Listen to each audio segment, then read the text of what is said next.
Então, hoje eu queria continuar com vocês. Hoje seria o terceiro shiur. Ontem eu mandei os primeiros dois sobre a estrutura do universo. Se alguém por acaso perdeu os primeiros dois, tem a gravação, mas eu vou dar uma pequena resumida. A gente estava falando de um assunto aparentemente apenas filosófico, super, para mim, pelo menos, fascinante. Foi quando a gente assistiu aquele vídeo juntos da estrutura das células do ser humano e etc. Como tudo isso se parece exatamente quando aquele videozinho que a gente mostrou, você chega lá no topo do universo, você vê que a mesma estrutura que tem dentro de nós, ela tem lá fora também. Então a gente estava explicando de que a Torá, está escrito que Hashem, ele olhou na Torá e criou o mundo. A estrutura do universo é baseada na Torá. Então, como funciona a Torá, a gente explicou, um dos conceitos. Depois a gente aplicou isso na criação do mundo, a gente aplicou isso em relação ao homem, e hoje eu queria estudar com vocês o relacionamento de Hashem com esse mundo também funciona nessa mesma forma. Então, só resumindo aquilo que a gente falou, então a Torá ela funciona de forma geral num conceito chamado klal uprat, regra e detalhes. Então, por exemplo, Hashem deu as linhas gerais na Torá escrita e ele depois revelou os detalhes na Torá oral. A Torá oral, ela começa com alguns livros e esses livros depois se destrincham em muito mais livros. E assim vai continuando, até que chega um compilador, ele pega todos esses livros e ele resume de forma organizada. E assim continua o fluxo, o sentido da Torá. E assim também a gente falou, funciona o universo. Hashem, quando ele criou o mundo, tudo ele criou no primeiro dia, só que depois ele destrinchou ao longo dos 6 dias da criação. Depois, esses 6 dias da criação também funcionam como um modelo para os 6 milênios da criação. A gente falou que o primeiro dia ele representa a bondade, então o primeiro milênio as pessoas viviam bastante. O segundo dia era a disciplina, que Hashem separou as águas. No segundo milênio, Hashem fez o dilúvio, por exemplo. E assim a gente explicou que esse modelo de uma regra, depois ela se destrincha esse gráfico que a gente desenhou, que era um ponto, que dele você tem como se fosse uma árvore genealógica, que ele se distribui em vários, e assim cada um vai se distribuindo em mais, em mais, em mais, depois eles se fecham. Então assim também funciona na criação do mundo. Bereshit bara Elokim, no primeiro dia ele criou tudo, e depois ele dividiu em 6. Nesses 6 dias ele também já criou o protótipo de tudo, e aí depois isso se destrinchou em 6 milênios. E aí a gente passou que também o ser humano funciona dessa mesma forma, e a gente falou que o relacionamento do ser humano com o universo também é dessa forma. Então o ser humano, nós começamos, como diz o Pirkei Avot, de uma pequena gota com mau cheiro, como diz o Pirkei Avot, mas essa primeira gota, ela constitui, na verdade, ela tem tudo lá dentro dela, e depois ela se destrincha e ela vai se desenvolvendo. Assim também, um bebê, ele tem todo o potencial dentro dele, só que conforme ele vai crescendo, ele vai destrinchando o seu potencial. Assim também, o relacionamento, a gente viu o relacionamento do homem com o universo, que uma vez que ambos funcionam dessa mesma forma, então nós temos um relacionamento muito mais íntimo e profundo, porque tudo funciona com essa mesma receita, a receita chamada Klal Uprat. A gente viu a Torá, o ser humano, o universo, o relacionamento entre o universo e o ser humano, e hoje vamos falar agora da onde começou tudo isso e concluir, Bezrat Hashem, o que isso tem a ver com a nossa vida. É um conceito filosófico, mas por que isso é importante para a gente entender? Então, hoje a gente vai falar sobre o tema geral chamado Kabbalah. Começa aqui a Kabbalah, é um assunto que ainda hoje eu vi que tem muita gente que se interessa, é um nome propaganda que vende bastante, mas eu vou falar da Kabbalah original, sem marketing, sem nada. Qual é a proposta da Kabbalah? A Kabbalah, ela vem descrever para a gente o mapa que liga os céus à terra. Eu explico. O fundamento básico da Kabbalah é Hashem, ele tem um projeto de criação, e esse projeto de criação, ele criou de tal forma que nós, seres humanos, com a nossa lógica criada por ele, possamos entender um pouco desse mapa. O que é esse mapa? Então, Hashem, ele, quando criou o mundo, ele precisou fazer algo que era completamente contra as regras. O infinito criar um ser humano egoísta. que ele é capaz, inclusive, de negar a sua própria fonte de vida. Nós. Então, para Hashem, infinito, criar um mundo finito, e ele ter uma fusão, e ele ter um contato com esse mundo, a Kabbalah faz o trabalho de mostrar para a gente, descrever os degraus dessa escada, como é possível ter uma escada dos céus para a terra. E esse é o papel fundamental da Kabbalah. Ele descreve as centenas, milhares, infinitos níveis da revelação de Hashem, mostrando como Hashem, ele sim está conectado com o nosso mundo. E não simplesmente ele criou esse mundo e ele está lá nos céus, digamos assim, de férias, tomando água de coco. Hashem tem um contato e esse contato dá para a gente entender. E conforme a gente entende esses níveis que a Kabbalah descreve para a gente aumenta o nosso conhecimento e a nossa proximidade e o nosso, na nossa contemplação de como Hashem ele realmente é infinito. Esse é o resumo, a gente já falou sobre esse assunto várias vezes. Então, eu queria agora aplicar esse mesmo conceito que a gente falou agora na criação do mundo espiritual que dá origem ao nosso mundo. Então, de forma geral, a Kabbalah descreve para nós que nós temos 4 mundos, 4 esferas espirituais. Não me perguntem o que são elas, porque nós não fomos capacitados de poder visualizar isso de forma clara, mas a gente tem uma pequena noção baseada naquilo que a Kabbalah e Hassidut explica para a gente. O que acontece? A grande dificuldade, digamos, o grande desafio da Kabbalah é mostrar um elo entre o infinito, como eu falei, e o finito. Para que isso possa acontecer, Deus ele precisa colocar cortinas na sua frente. Então, para mim, o melhor exemplo é, desculpa, quando você tem, por exemplo, um professor na sala de aula, e ele fala para os alunos, eu quero que cada um de vocês vai fazer uma apresentação baseado na matéria que eu ensino. Um aluno, perante um mestre, que aquele mestre realmente é alguém de muito conhecimento, ele vai se sentir constrangido.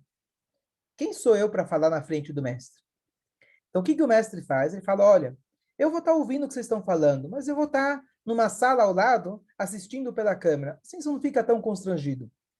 Ou ele diz, eu vou estar atrás de uma cortina. Eu estou aqui igual. Eu só não quero que você me veja, porque assim você se sente um pouco mais à vontade de expressar a sua personalidade, a sua maneira de enxergar. Então, Hashem, ele fez a mesma coisa. Uma vez que ele quer que nós tenhamos o livre-arbítrio, que nós possamos ter esse aspecto que a gente se sente independente, então Hashem, ele se coloca por trás da cortina. Então, nesse processo de cortinas, digamos assim, tem 4 níveis de forma geral. E esses 4 níveis na linguagem cabalística se chama Atzilut, depois Briá, Yetzirá e Asiá. São os 4 mundos espirituais.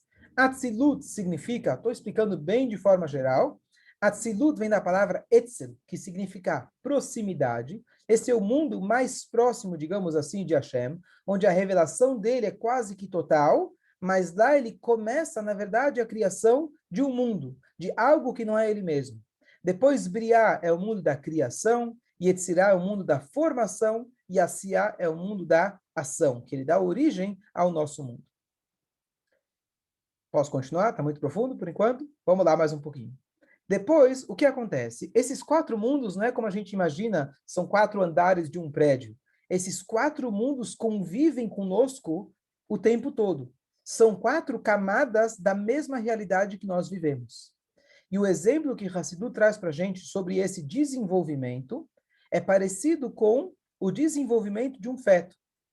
A primeira coisa é que nessa primeira gota, ela contém tudo dentro dela. Ela é a mais próxima, digamos assim, por exemplo, do homem. Porém, nessa gota, você não vê ainda absolutamente nada de um ser humano, de um corpo humano.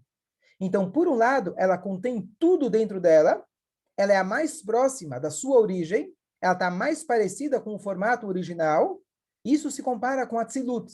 Porém, Atzilut ele tem tudo dentro dele, mas ainda não está destrinchado.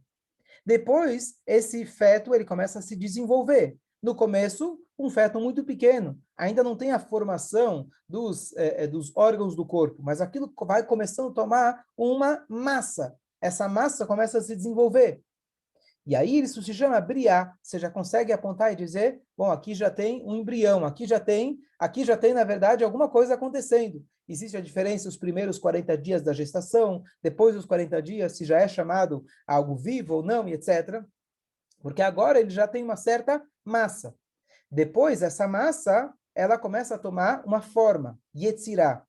Mas enquanto ainda ela está se formando, o bebê ainda não está completo. Às vezes os dedos ainda estão juntos, os olhos estão fechados, o bebê está todo encolhido, e aí até que depois ele chega para o asiá, o mundo da ação, que ele já está pronto literalmente para poder sair, e do asiá, aruhanit, desse mundo espiritual chamado o mundo da ação espiritual, ele passa e ele nasce para ser um ser independente. Claro que ele veio da mesma origem, mas ele se sente independente a partir do momento que ele sai do útero e depois isso começa também a se desenvolver. No início ele é extremamente dependente da mãe, para que ele possa ser alimentado, que ele possa ser trocado e assim por diante, e até que a criança chega e fala para o pai, você não é meu pai, eu faço o que eu quero e eu não preciso de você, eu tenho meu dinheiro e eu sou completamente independente. Então, essa é a capacidade do ser humano pegar o pai dele, a mãe dele, que deram origem para ele, e falar, eu não sou seu filho, eu faço o que eu quero. É isso que Hashem, ele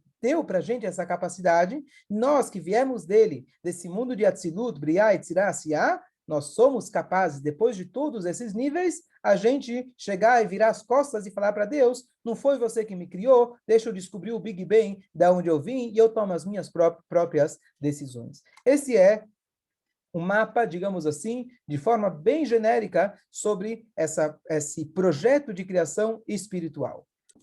Eu vou pegar agora mais um aspecto desse mapa. Nesse mapa, talvez vocês já ouviram falar, chamado esses 4 mundos. Em cada um desses mundos, mundo é só, claro, uma metáfora, forma de dizer, que são camadas da realidade. Cada uma dessas esferas, ela de forma geral na Kabbalah é descrita que ela contém 10 sefirot. O que seriam 10 sefirot? Então vamos chamar assim, eu tenho um prédio de 4 andares, em cada um desses andares eu tenho 10 degraus. Então, eu estou querendo fazer o contato, a escada do céu para a terra. Eu tenho um andar mais em cima, chama Tzilut, depois o próximo chama Briá, depois de Tzirá, depois Asiá.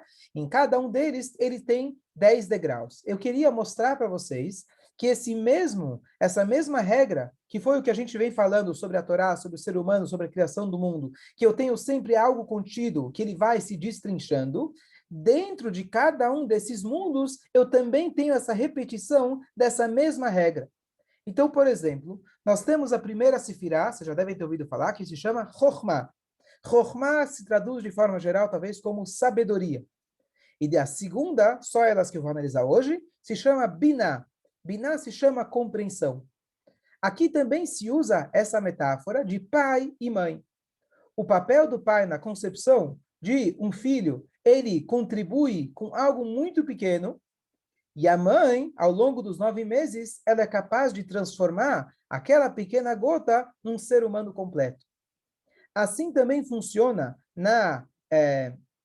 no desenvolvimento nosso intelectual, que nós temos uma primeira ideia, representada muitas vezes no desenho animado como aquela primeira luzinha que acende na cabeça do gênio, mas aquela luzinha, se ele não parar e escrever, ou alguém, por exemplo, no meio da noite teve uma ideia de compor uma poesia ou uma música. Se ele não parar e escrever no papel, amanhã de manhã ele acorda e ele perdeu aquilo. Tem gente que anda sempre com um papel no bolso, uma caneta, alguma coisa, para, assim que vem uma ideia, ele vai lá e escreve. E aí, depois ele pega aquilo e desenvolve aquela ideia, aquela música, aquela poesia, e demora muito tempo. É um trabalho muito difícil para você transformar aquela ideia em algo que possa realmente ter os detalhes, ter a forma, ter a aparência, para que depois possa chegar nas próximas sefirot, até que aquilo se torne uma música, se torne uma poesia, se torne um livro, se torne algo que vai trazer dinheiro no teu negócio, alguma coisa nesse sentido. Então, aqui a gente vê que essa mesma ideia, que é o nosso desenvolvimento intelectual, ou no exemplo do pai e da mãe, esse relacionamento que Hashem tem conosco, que ele criou essa escada desses 4 andares, que cada um deles contém 10 degraus, de forma geral, então esses degraus também funcionam nessa mesma sistemática. Chokhmah é um ponto único, ele contém tudo lá dentro. E depois ele tem que se destrinchar e você traz ele para o Binah, você desenvolve ele. E esses conceitos espirituais nos aproximam do conhecimento de Hashem, Porque essas ideias da gente entender de que Hashem ele precisou se contrair, se esconder para poder criar esse mundo, o nosso papel é fazer o caminho contrário. Do andar de baixo, cada dia eu subir mais uma escada. Eu chegar do Binah, chegar para o Chokhmah. E cada vez mais conhecer mais esses conceitos espirituais. E dessa forma, eu me aproximo de Hashem. Vou dar um último exemplo, e aí eu vou trazer a aplicação prática de tudo isso, de todos esses conceitos que a gente falou. O Tanakh conta para gente que o ser humano mais inteligente que já pisou na face da Terra foi o rei Salomão, Shlomo HaMelech. E uma das frases que o Tanakh traz para a gente é que ele conseguia trazer 3.000 parábolas, 3.000 exemplos sobre um mesmo conceito. E aqui vem a explicação super interessante. O que significa 3.000 exemplos? Vocês conhecem, muitas vezes você conta uma parábola, você conta uma historinha. Você está querendo dar uma mensagem para uma criança, então você conta, olha, o elefante estava brigando lá com o leão, porque eles estavam brigando pela comida. E, na verdade, você está querendo contar para a criança o quê? Que ele estava brigando com o irmãozinho e ele precisa entender que ele precisa aprender a dividir. Então, você conta para ele uma parábola, você conta para ele uma historinha e assim por diante. Então, na verdade, nós, quando eu digo eu posso contar 3.000 exemplos diferentes, eu imagino, eu posso contar essa mesma ideia, por exemplo, de dividir o brinquedo de 3.000 formas diferentes. Pode ser o elefante com a zebra, pode ser o elefante com o macaco, pode ser duas crianças, pode ser dois adultos, pode ser dois soldados, e eu posso usar essas 3.000 formas diferentes. Na verdade, o que eu acabei de falar, eu não usei 3.000 exemplos diferentes. Eu usei um mesmo exemplo com figuras diferentes. Quando a Torá conta para gente que o Shlomo HaMelech ele tinha 3.000 exemplos, é o seguinte. Imagina que o QI do Shlomo HaMelech era 3.000 níveis mais elevados que o nosso. E o que ele faz? Para que ele possa explicar um conceito extremamente complexo, vamos chamar assim, da física de Einstein, por exemplo, o que ele faz? Ele é capaz de dar um exemplo. Só que esse exemplo ainda é muito distante para você entender. Então, ele dá o exemplo do exemplo, mas ainda está distante. Então, ele dá o exemplo do exemplo do exemplo do exemplo 3.000 vezes. E ele é capaz de pegar um conceito de física quântica e explicar isso para uma criança da primeira série. Esse é o verdadeiro gênio.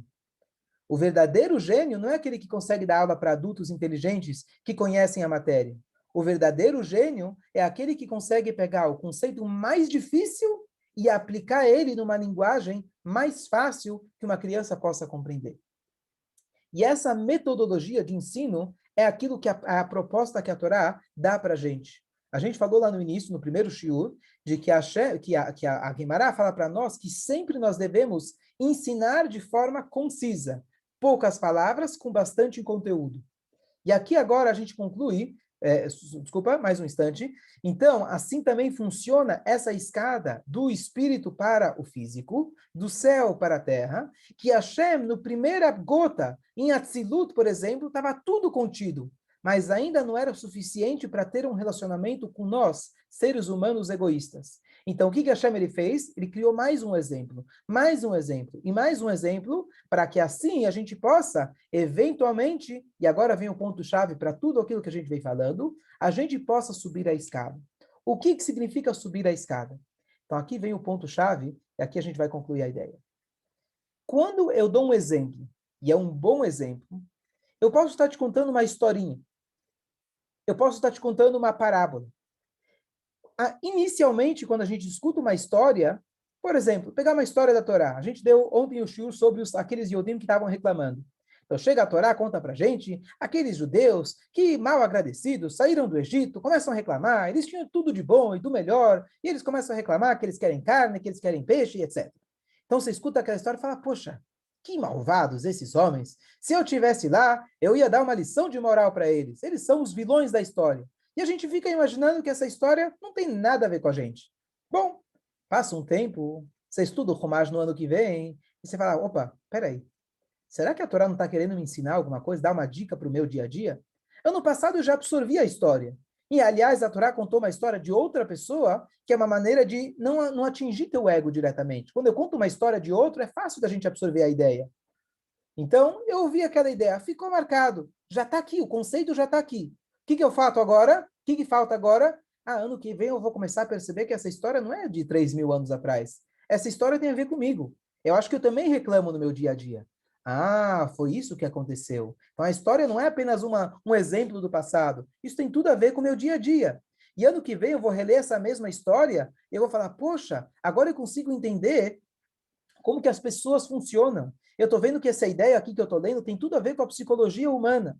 Ano que vem o estudo fala, poxa, isso aqui tem tudo a ver com os conceitos cabalísticos e as dicas e assim por diante. Então, cada ano a gente vê que a Torá é infinita. A Torá passou para a gente a mensagem. Uma criança na primeira série, uma criança pequena, você conta para ele a história da Torá, ele acha que já entendeu tudo. Veio lá o gigante, Og Melech HaBashan, Moshe lutou contra ele, Deus veio com um braço forte e tirou o povo do Egito com as 10 pragas.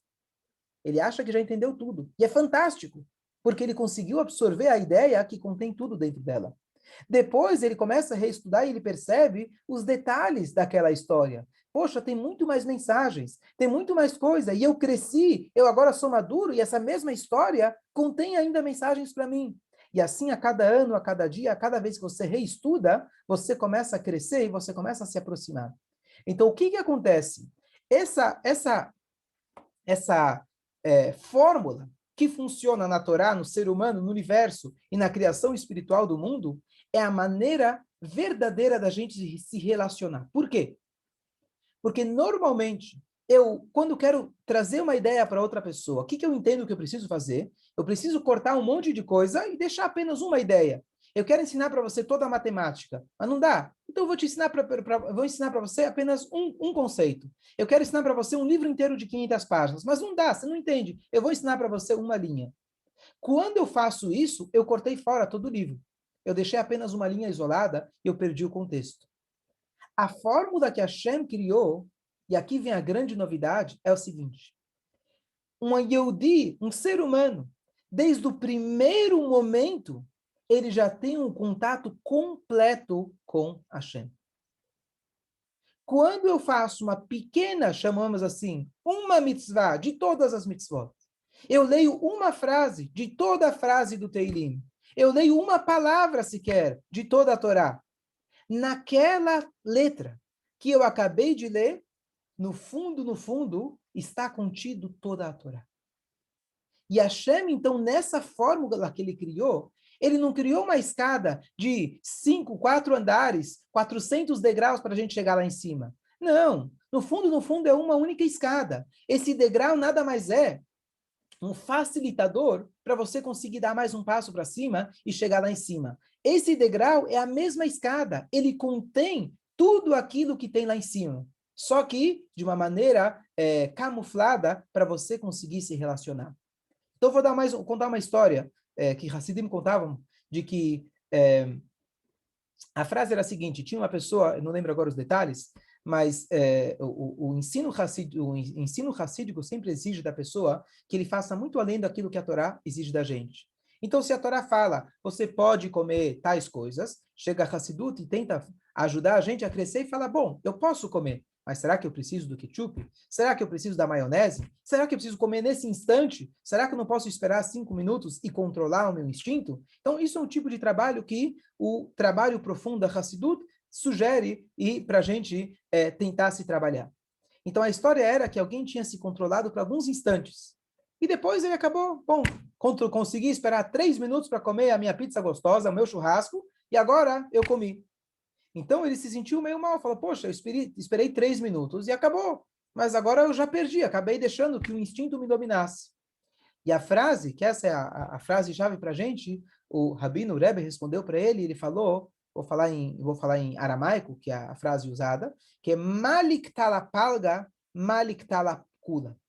Qual é a diferença se você mata metade ou se você mata por inteiro? Existe matar uma pessoa pela metade? Se você, por um instante, você se absteve de fazer alguma coisa, você conseguiu um nocaute total. Naquele instante, você conseguiu nocautear teu Yetzirará.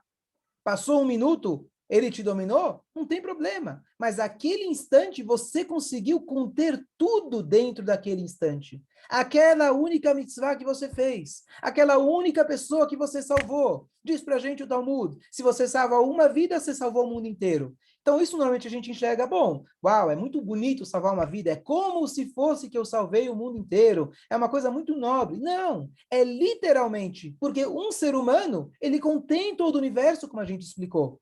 Hashem, ele pegou uma letra da Torá, e a partir dessa letra ele criou o universo.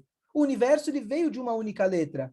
Cada ser humano vem de uma única, vamos chamar, célula, ou menor partícula possível que até hoje descobriram. O universo inteiro está ligado com essa única partícula. E Hashem, ele, no sentido espiritual, que é a origem de tudo isso, também criou o mundo espiritual nesse modelo. Então aqui vem a grande novidade e a grande transformação de todo esse conceito filosófico que a gente falou, de que se você começar a enxergar o mundo que ele, na verdade, tudo faz parte de um todo. Cada fragmento desse mundo não é isolado. Cada momento da minha vida faz parte de um contexto. Cada instante da minha vida, ele contém o passado, o presente e o futuro dentro dele. Cada ação, cada pensamento. Aí a gente vai entender aquilo que o Raman fala, que a cada momento a gente deve se enxergar, que o mundo inteiro ele está numa balança igual, entre méritos e o contrário. Se eu colocar uma grama de bondade em um dos lados, a balança vai pender para o outro lado. Então isso pode parecer como se fosse que o Rambam está querendo te convencer, fala, faz uma mitzvah. Mas no fundo, será que eu que vou fazer pender a balança? Quem sou eu? Eu sou mais uma pessoa. Mas a resposta é que sim. Uma pessoa que você salva, uma célula, ela contém tudo.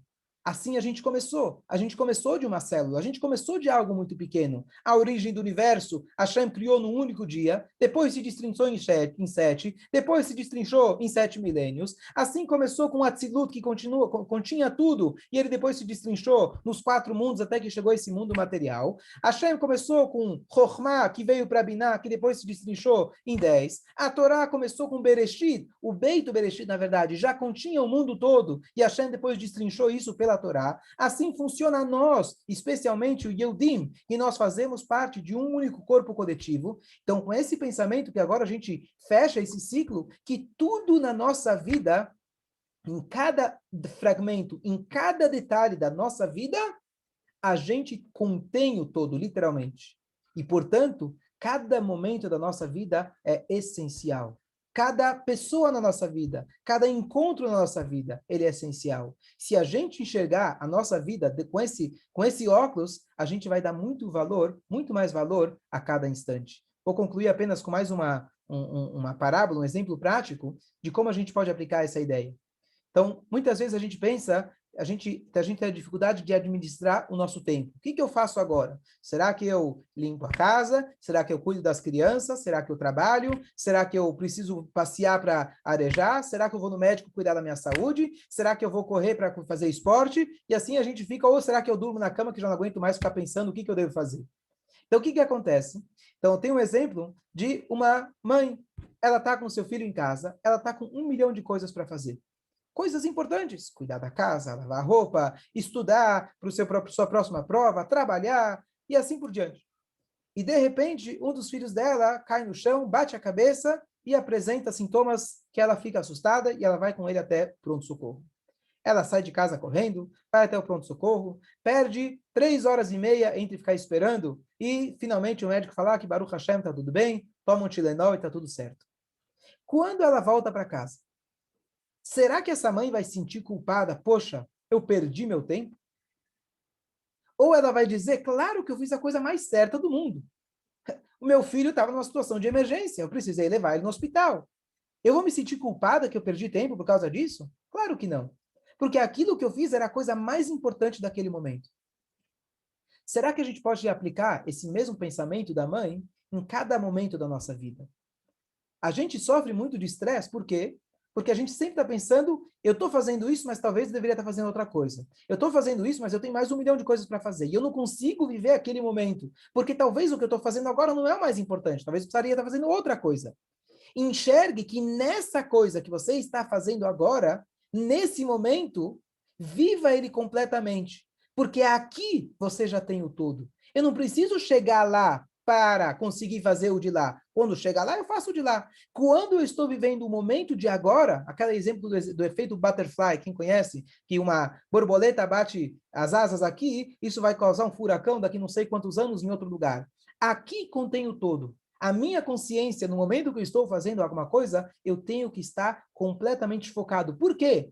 Porque o amanhã está aqui, o ontem está aqui, o depois está aqui também. O que vai acontecer depois está aqui nesse momento, nesse exato momento. Porque cada fragmento do universo, de tempo e espaço, ele, na essência, ele contém tudo. E se eu me concentrar dessa forma, eu vou poder começar a viver uma vida completa, uma vida de sentido, porque em cada momento da minha vida eu tenho o tudo. E esse é o conceito filosófico que eu acho que dá para aplicar de várias formas na nossa vida. Esse é, como eu falei, agora, esses shiur, 3 shiurim, eles foram o klal, eles foram a regra, e agora cada um vai ter que aplicar essa regra no seu dia a dia, no seu em cada detalhe da sua vida, mas eu acho que esse conceito que a Torá foi dada, concluindo aquilo que a gente começou o primeiro shiur, de que a Torá foi dada nesse sentido, que Hashem, ele primeiro falou os primeiros 2 mandamentos, Anochi Hashem Elokecha, Lo Yelcha Elohim Acherim, porque essa foi a pergunta original, porque Hashem, ele deu os primeiros 2 mandamentos, o povo ouviu diretamente dele, e os outros 8 não.